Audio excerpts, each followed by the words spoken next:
In today's video, we're going to take a look at James Harden and see how good he really is. So let's get down, let's check out James Harden. If you want to be able to shoot better like James Harden, make sure to go check out the hardest basketball shooting workout down in the description below. Okay, so in this first play, what we're looking at is James Harden in a 3-on-2 fast break, and he makes the right call right here, leading Harris with the pass to get to that rim. Something to really look at when it comes to James Harden is how he shoots the ball and why he's able to make those shots. So James Harden is a left-handed player, and watch what he always does. About 90% of the time, he will step back towards the right side.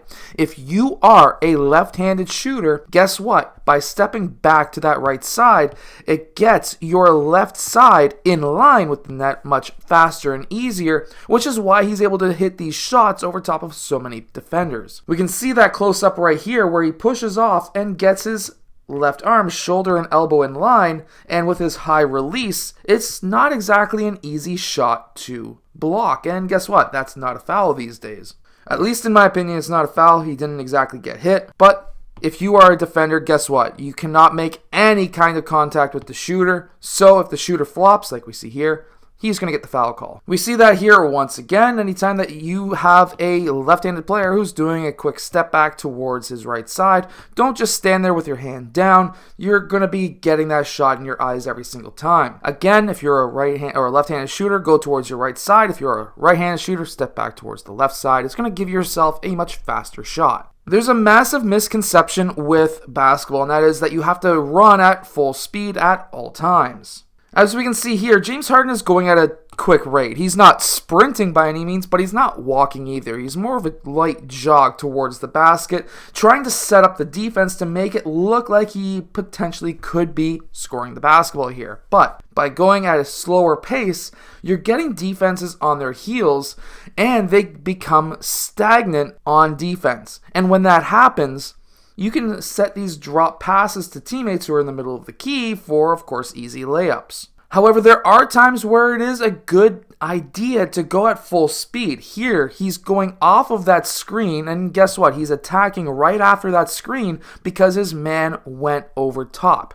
If his man went underneath, he would have pulled back and probably drained a shot from 5 or 6 feet beyond the three-point line. But his man knows that he's going over top so that James Harden doesn't have a shot. James Harden then attacks the rim hard to be able to keep the man behind him, and now it's a 2-on-1 situation where now James Harden is attacking the basket. He's able to set that pass over to Embiid, and Embiid is able to score with the and one. And this is what I mean by attacking quick off of that screen. If he was to go and loop out wide, that would have allowed this defender to stay with Embiid, and it would have allowed what looks to be Tatum to stay with, of course, James Harden. However, by James Harden attacking earlier instead of looping out, what's happening now is he's keeping that defender behind him, and if he was to cut in even quicker, that would be even better to be able to draw that hedge even more. But instead, they're able to play a drop defense, but he's still able to get that pass through. And guess what? Being able to set one-hand passes, if you are not doing that yet, you need to start, because that's going to allow you to get those passes through.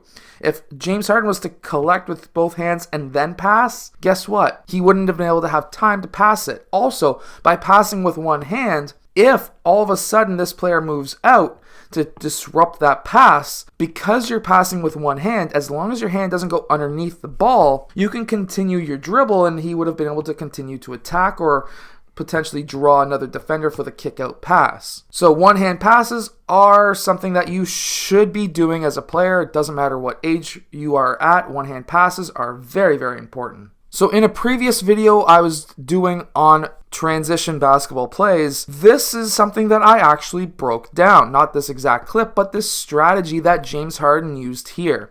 And that was he dribbled across the imaginary center line down the middle of the court, which draws multiple defenders. He already had one player on him, but by crossing across that imaginary line in front of the vision of a secondary defender, he pulled both towards him, which left his teammate absolutely wide open. Again, one-hand pass, but this is a drop pass, and he was able to hit his player perfectly in stride to the basket. And the best part was if you're this player, he did not take a dribble, 1-2 straight up for the dunk. So here's a slight mistake by James Harden and, of course, Joel Embiid. Joel Embiid left the screen too early, and James Harden just didn't brush close enough to the screen, which allowed the defender to get through. Once that happened, James Harden's lane didn't have the option, and he also didn't have the option to pass to Embiid.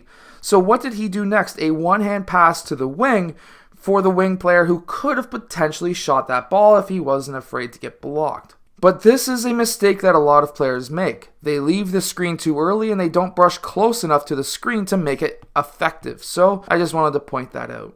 So here we have that same defender, looks to be smart, trying to fight his way through, but here Joel Embiid was able to set that screen and stay there long enough to keep that defender behind James Harden. James Harden cut in early, and he was then in a situation to put this man in a 2-on-1 situation.